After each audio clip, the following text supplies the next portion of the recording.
आज हिंदुस्तान की एयरफोर्स ने एक वीडियो जारी किया। 24 घंटे पहले इंडियन आर्मी ने कुछ तस्वीरें जारी की। ये वीडियो और तस्वीरें चीन को सीधा सीधा चैलेंज हैं। पहली बार भारत के 2 एयरक्राफ्ट कैरियर एक साथ समंदर में एक्सरसाइज कर रहे हैं। अरब सागर में जब से ये हलचल बढ़ी है, तभी से चीन की टेंशन बढ़ गई है। भारत के लड़ाकू विमानों की रेंज में चीन का कौन कौन सा युद्धपोत है और समंदर से अटेंशन डाइवर्ट करने के लिए चीन इस वक्त क्या कर रहा है, इस रिपोर्ट में समझिए।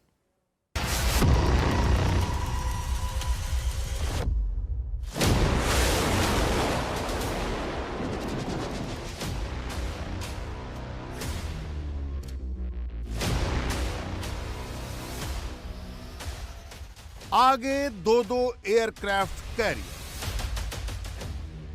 उसके पीछे युद्धपोत, समंदर के अंदर तैरती पनडुब्बियां और 35 से ज्यादा फाइटर जेट्स की फौज।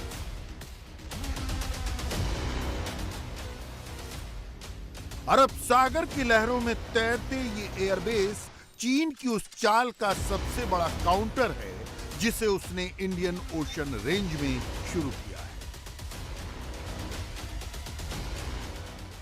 चीन गलवान को लेकर जितना भी प्रोपेगेंडा फैलाए, कितने भी फेक वीडियोस रिलीज करे और हिंद महासागर में अपनी कितनी भी ताकत दिखाए, लेकिन सच यह है कि चीन खुद भारत से सीधा युद्ध नहीं चाहता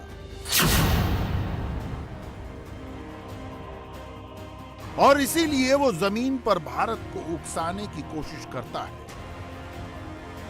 और समंदर में चुपचाप अपनी स्ट्रेटेजिक डिप्लॉयमेंट कर रहा है। लेकिन भारत ने भी चीन की घेराबंदी के लिए पूरी तैयारी कर ली है।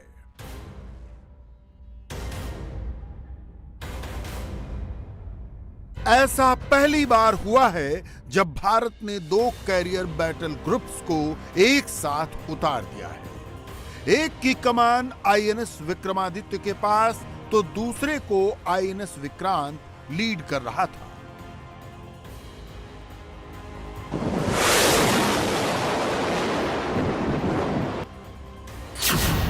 आईएनएस विक्रमादित्य और आईएनएस विक्रांत, ये दोनों एयरक्राफ्ट कैरियर एक तरह से समुद्र में तैरते एयरफील्ड हैं, जो दिन भर में 400 से 500 नॉटिकल माइल की दूरी तय कर सकते हैं। विक्रमादित्य, जो कि हमने रशिया से लिया था 2013 में और 14 में उसको इंडक्ट किया था, उसके ऊपर MiG-29 और रशियन साइड ऑफ फाइटर्स वहाँ ऑपरेट करते हैं। और ये जो हमारा नया जो एयरक्राफ्ट कैरियर जो हमने अक्टूबर 22 में ऑनरेबल प्राइम मिनिस्टर ने जिसको कमीशन किया था, जिसका नाम है आईएनएस विक्रांत, सो अब इसके ऊपर भी एविएशन कॉम्प्लेक्स ट्रायल्स चल रहे हैं और पूरी की पूरी नेवल एविएशन की ट्रायल्स चल रही हैं उसके ऊपर। सो अब इन दोनों का इंटीग्रेशन भी स्टार्ट हो गया है, जो कि आपने देखा कि western fleet Indian Ocean region Arabian Sea में ये जो अभ्यास चल रहा था with maximum number of ships from the western fleet.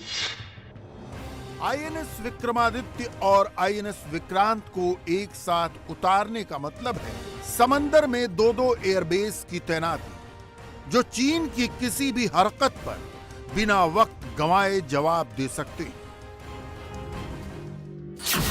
In career battle groups में फाइटर जेट्स होते हैं, अटैक हेलीकॉप्टर होते हैं, इनके पीछे युद्धपोत होते हैं और सबमरीन्स भी होती हैं, जो आसमान से लेकर समंदर के अंदर तक दुश्मन की किसी भी चाल को नाकाम कर सकते हैं। दिन हो या रात, इन एयरक्राफ्ट कैरियर्स पर किसी भी वक्त फाइटर जेट लैंडिंग और टेक ऑफ कर सकते हैं। रात के वक्त घुप अंधेरे में भी कैसे फाइटर जेट्स यहां से उड़ान भरते हैं और फिर लैंडिंग करते हैं, इसके वीडियोस इंडियन नेवी पहले ही रिलीज कर चुकी है। ये फाइटर जेट्स और हेलीकॉप्टर्स आसपास के 200 नॉटिकल माइल एरिया का चप्पा चप्पा छान सकते हैं। एक कैरियर बैटल ग्रुप की समंदर में तैनाती का मतलब है 200 नॉटिकल माइल एरिया तक निगरानी। 2 कैरियर बैटल ग्रुप उतारने का मतलब है 400 नॉटिकल माइल तक दुश्मन की हर हरकत पर पूरी नजर। यानी इनकी पोजीशनिंग के पीछे का आइडिया क्लियर है। अगर जरूरत पड़ी तो इस एयरक्राफ्ट कैरियर को एयरबेस की तरह इस्तेमाल किया जा सकेगा और वहीं पर पोजीशन करके फाइटर जेट्स को उड़ाया जा सकेगा।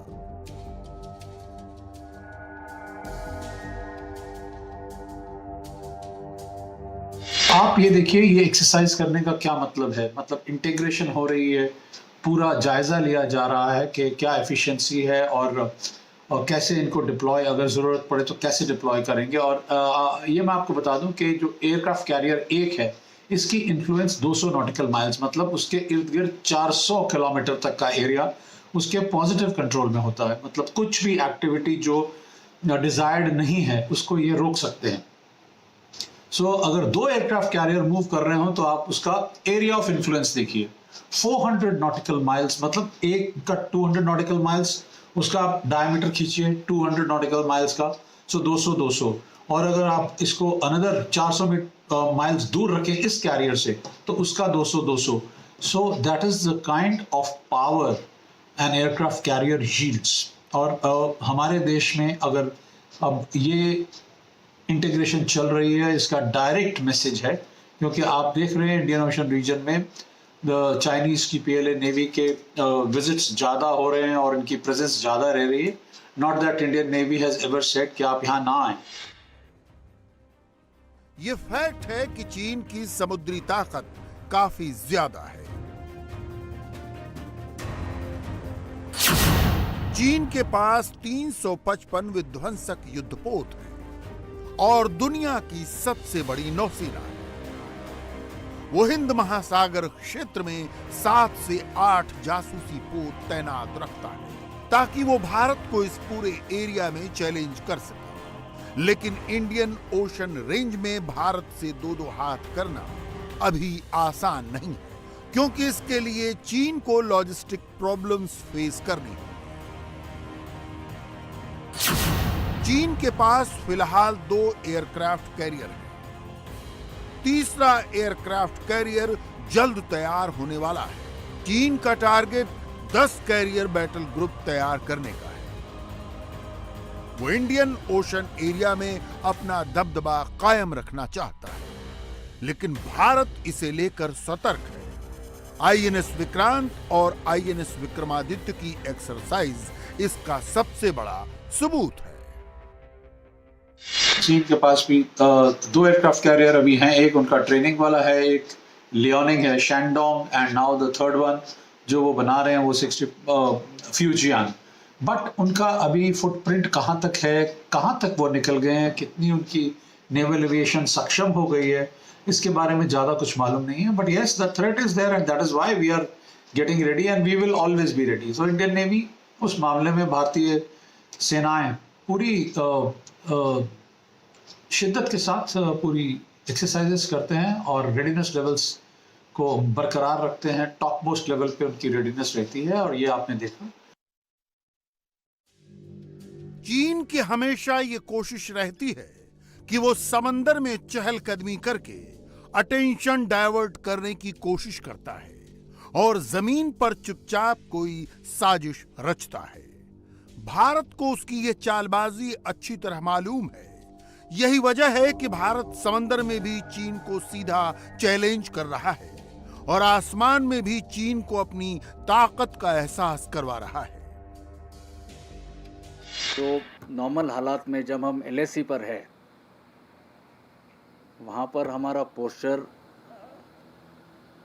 जो हमारे अलग अलग प्रोटोकॉल्स, एग्रीमेंट चाइना के साथ हुए हैं, जिसका कि मकसद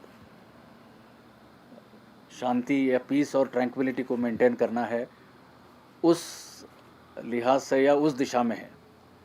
और जिसमें कि जितने भी हमारे फॉरवर्ड ट्रूप्स एलएसी पर है, हमारा यही उद्देश्य रहता है कि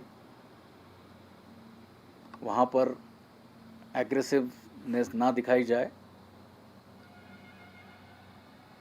मैच्योर्ड तरीके से जो भी सिचुएशंस है, अपने फ्रेंडली रिलेशंस और कॉर्डियल रिलेशंस हम मेंटेन करें दूसरी साइड के साथ।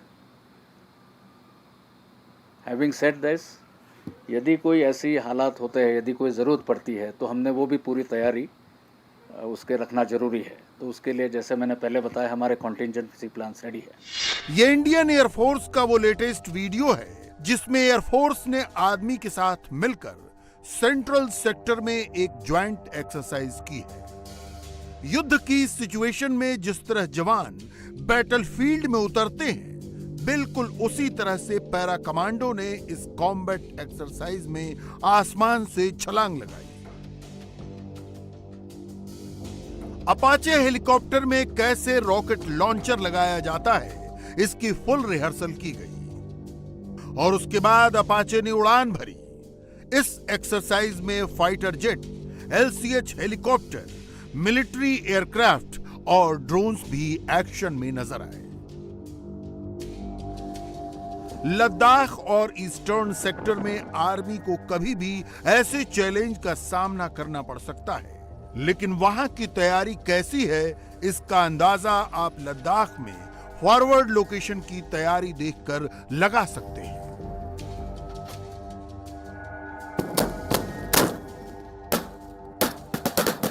लद्दाख के फॉरवर्ड इलाके में ये भारतीय सेना की एक्सरसाइज चल रही है। इसमें T-90 टैंक्स, T-72 टैंक्स और साथ में BMP एक साथ फायर कर कर ये अभ्यास कर रहे हैं।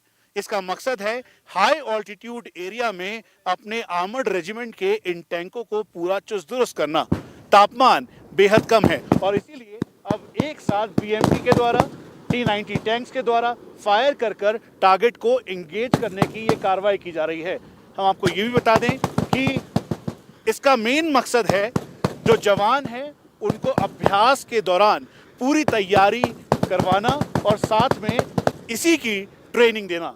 हम आपको ये भी बता दें कि इन फॉरवर्ड लोकेशंस पर जो पासेस हैं उनकी सुरक्षा के लिए, रखरखाव के लिए और जो एडवर्सरीज से चुनौतियां हैं उन सब से निपटने के लिए इन टैंक्स के ये गोले और ये पूरी एक्सरसाइज हर बार की जाती है ताकि यहाँ पर जो एक्सरसाइज के द्वारा पूरी मुस्तैदी के साथ यहाँ पर ये ट्रेनिंग की जा सके।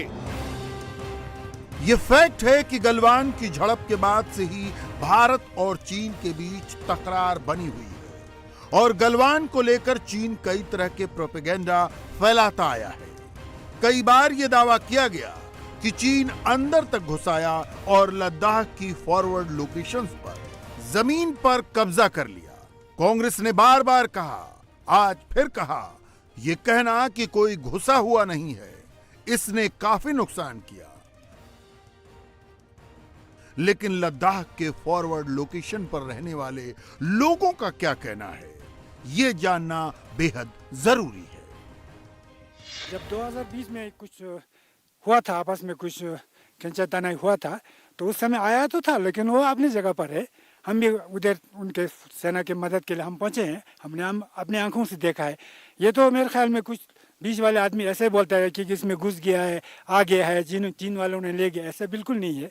हमारी फौज किसी से कम नहीं है, तो मेरे हिसाब से तो ये अपने जगह पर है। हमारा अपना जगह अभी भी है, तो आइंदा भी ऐसा ही होगा। मुझे ये क्या अंदर घुस गया, 1 इंच जमीन भी ले ली उन्होंने? नहीं, ऐसा बिल्कुल नहीं है, बीच वालों का कहना है। जब कोई दिल्ली में बैठा हुआ व्यक्ति इस बात को कहता है कि चीन घुस गया, बुरा तो सर ऐसा है, एक तरफ से तो ये बुरा भी हमको लगता है। क्योंकि वो भी दिल्ली में बात करता है, तो यहाँ जैसे आप लोग आया इस हकीकत ग्राउंड पे आके देखो, ग्राउंड पे क्या लेवल चल रहा है, ग्राउंड का हाल चाल क्या है आप देख रहे हैं अभी।